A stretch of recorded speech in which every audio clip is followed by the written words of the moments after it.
up in my head, yeah. Memories follow me left and right. I can feel over here, I can feel over here. You take up every corner of my mind. Berikut ini gambaran bagaimana terjadinya Perang Aceh pada tahun 1853. Pada video kali ini kami akan menjelaskan bagaimana terjadinya Perang Aceh, apa saja latar belakangnya, sebab dan khusus Perang Aceh, dan tokoh-tokoh siapa saja yang ikut terlibat dalam Perang Aceh. Assalamualaikum warahmatullahi wabarakatuh. Kami dari kelompok 7, perkenalkan nama saya Santi Rahayu. Perkenalkan nama saya Resti Amelia. Perkenalkan nama saya Epri Kurniawan Saputra. Perkenalkan nama saya Juanda Zibua. Kami akan menjelaskan tentang Perang Aceh. Perang Aceh merupakan perang terlama yang dihadapi oleh pemerintah kolonial Hindia Belanda dalam sejarah penduduknya di Nusantara. Perang di bumi Serambi Mekah yang berlangsung dari tahun 1873 hingga 1910 ini terbagi dalam 4 fase. Dari fase ke fase yang berjalan cukup lama, muncul tokoh-tokoh perjuangan dari Tanah Rencong yang terlibat dalam upaya perlawanan terhadap penjajah Belanda. Begitu pula dari pihak Belanda, sejumlah nama bergantian dalam memimpin misi menaklukkan Aceh. Berikut merupakan latar belakang terjadinya Perang Aceh. Perang Aceh terjadi karena keinginan Belanda menguasai wilayah Kesultanan Aceh yang menjadi sangat penting setelah terusan Suez dibuka sebelum Perang Aceh terjadi.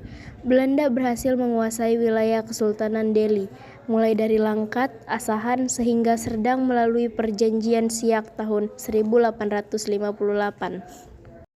Padahal wilayah-wilayah tersebut sebenarnya masuk ke dalam kekuasaan Kesultanan Aceh. Sebetulnya, merujuk pada Perjanjian London 1824, Belanda harusnya mengakui kedaulatan Kesultanan Aceh di atas wilayah-wilayahnya. Namun, dengan adanya Perjanjian Siak dan masuknya Belanda ke beberapa wilayah Aceh, membuat Kesultanan Aceh geram dan menuding Belanda melanggar Perjanjian London 1824. Sebab khusus Perang Aceh. Dari beragam penyebab yang ada, sebab khusus terjadi Perang Aceh adalah tuntutan Belanda untuk mengakui kedaulatan pada 22 Maret 1873. Namun Aceh menolak tuntutan tersebut. Alhasil, 4 hari kemudian Belanda menyatakan perang terhadap Aceh. Proses dan fase Perang Aceh. Ibrahim Alvin. Ibrahim Alvin dalam Perang Kolonial Belanda di Aceh 1977 menyebutkan bahwa perang diawali pada 26 Maret 1873 ketika geladak kapal Komando Gitadel van Antwerpen secara resmi memaklumkan perang terhadap Kerajaan Aceh Darussalam. Saat itu Belanda tidak langsung melakukan penyerangan karena masih menghimpun pasukan. Melihat yang demikian, pihak Aceh pun melakukan mobilisasi umum guna menghadapi perang yang sudah diambang pintu itu. Akhirnya, pada 6 April 1873, pasukan Belanda yang dipimpin oleh Jenderal J.H.R. Kohler berlabuhan di pantai Geureumene, Aceh Barat.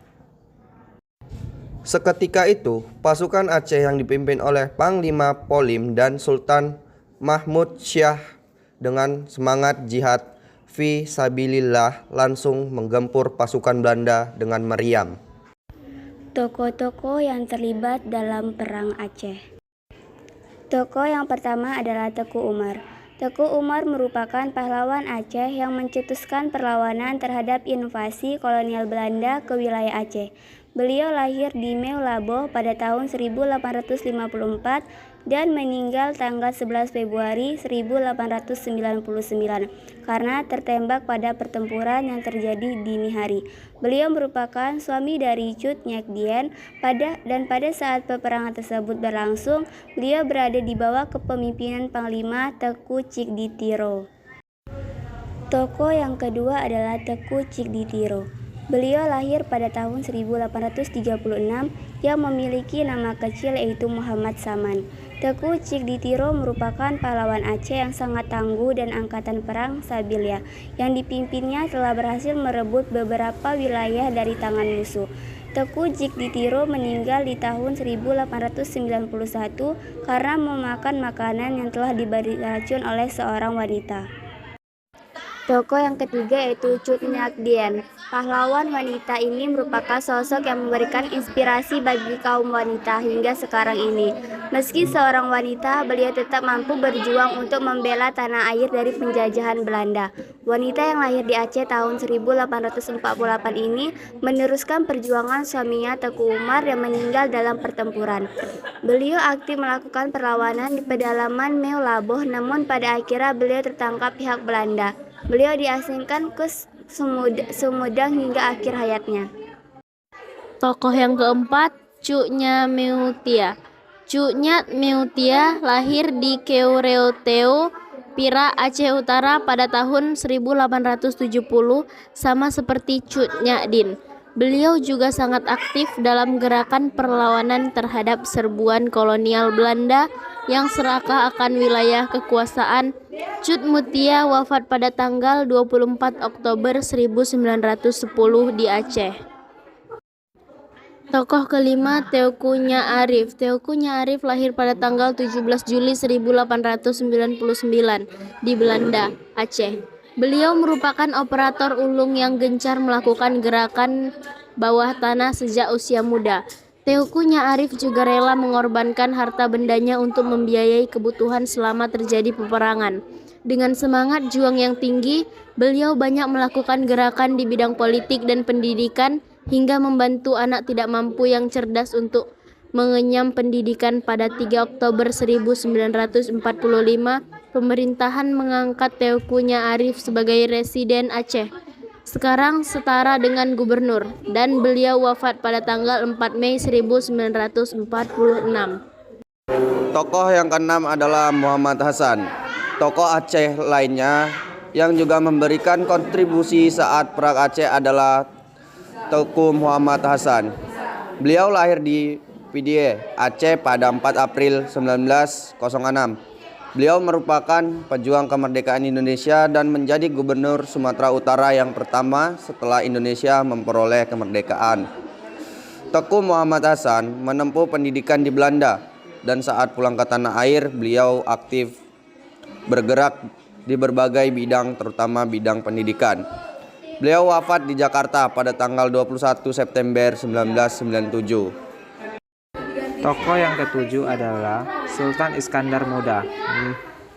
Meski tidak berhubung dengan konflik atau perang Aceh yang pecah setelah Takrab Sumatera ditandatangani, Sultan Iskandar Muda juga memasuki tokoh Aceh yang jasanya cukup banyak untuk tanah kelahiran tersebut. Sultan Iskandar Muda pada tahun 1593 di Banda Aceh, dan beliau merupakan sultan yang paling besar di masa Kesultanan Aceh. Masa kepemimpinan Sultan Iskandar Muda berlangsung sejak 1607 hingga 1637, di mana pada masa itu Aceh mencapai puncak kejayaannya.